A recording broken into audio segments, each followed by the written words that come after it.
Hello YouTube. It's pretty hard to be like excited right now because, as you can see by the title, I just blew up my Hellrod E46 and it was in the saddest way ever. It sucks and it's totally my fault. Huge lesson learned. I know what I need to do differently next time. I'm not really motivated to work on it, to be honest, right now, because I have other projects that I was really excited about, and I'm just going to continue, I think, and do those and work on this car afterwards because it needs a decent amount of work. Who knows how much, possibly everything needs replaced. But here, I'll just go ahead and show you and tell you the story. I'm not going to tear it apart today, but so yes, there's another turbo E46 here, and this is part of this story. This is actually a car that I'll be working on. That's not in today's video, but the owner dropped that E46 off today to be worked on by me, and I was like, hey man, let's go for a ride. So we took it out, and it's only on 93. It's still on 93, but it's been tuned. It's good. Tune's great. That's totally unrelated to what happened. This is my fault. Huge mistake. And we took it out. I was like, man, this clutch is slipping like crazy, and I didn't even realize this thing was hitting 26 pounds on 93. I've ran 26 pounds before, but it was on E85, so this was a little differently. And well, it lifted the head all right. Lifted the head, started running like crap. It pushed coolant out of here. It's kind of dried up now. This tube is extremely solid because it's being pressurized by the engine because the head gas is bad, so it's allowing compression gases go into there, or pressure. And cylinder 1 is smoked. I pulled that plug out and it was rolling smoke because it was still burning coolant. And cylinder 5, don't think I'm weird, but it tasted like coolant big time. That's the best test. And the plug wasn't even hot because it was being cooled by the coolant. That's not what you want. And if you look under the car, this is also where the damage is that caused this. Recently I did dual wastegate, so I went to these push connect lines and I used that hard plastic, like high pressure hose. Thought it was such, great idea. People do it. Thought it was gonna be so clean. Well, if you look up here, you're probably not gonna be able to see because I don't have my camera light on. It blew a hose. Blew a hose. I hit 25 pounds, and we got coolant everywhere. We got coolant right there. We got some coolant on our wastegate, and we got coolant down the block.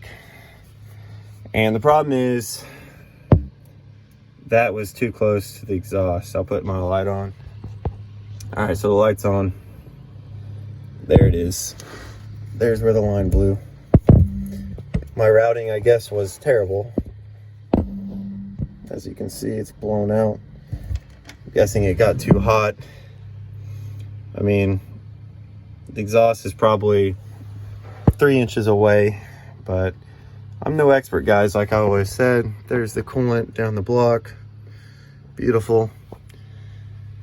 Not really motivated to fix this, but I kind of have to, because when you get this far into a car, you can't just quit this easily. I've blown up stock engines, but never an engine that I built. So not a super exciting video today, but it's a video. I don't know what I'm going to do yet. Hopefully it's just the head gasket. And I'm not using push connects next time. Yeah, I know it's because I got too close to the turbo manifold, but I'm just going to stick the good old barb fittings and some thick high temp push on hose because I do not want to suffer from that again. Wastegate's probably not in the best location, but thank you CX Racing for that. And my clutch is toast, so I need a clutch. I don't know, maybe I just need a head gasket, but I'm sure the head's messed up, and hopefully pistons are okay and everything after that, but I didn't imagine they're all right. They're the stronger part of this engine. And we'll talk about this other E46 next video.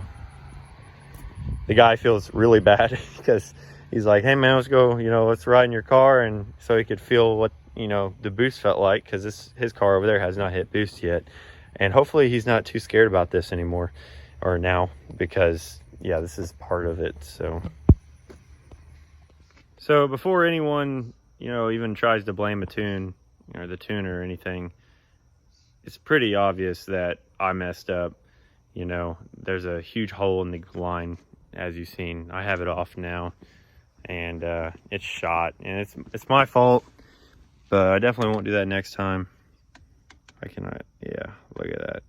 Gone, toast. It's crazy how quick your E46 can go from kind of cool to clapped, I guess. It's always been clapped. Next video, maybe this thing. Right now I don't want to even look at it, but who knows, might wake up tomorrow and be like, all right, I'm gonna fix it. Or next video is gonna be this silver CX Racing E46 that I'm gonna be working on and getting it tuned and lined out and finished up, and maybe do some reviews on that for the people who are wanting to buy it. So I'll see you guys next time, and hopefully it's a happier video. There could be a worse video coming up when I take the head off and find the engine's just toast, but we're not going to talk about that. See you guys.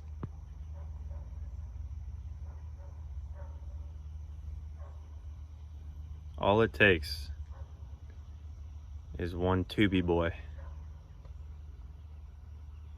to win the fight. That's all it takes. Like, it defeated me. One Tubi boy.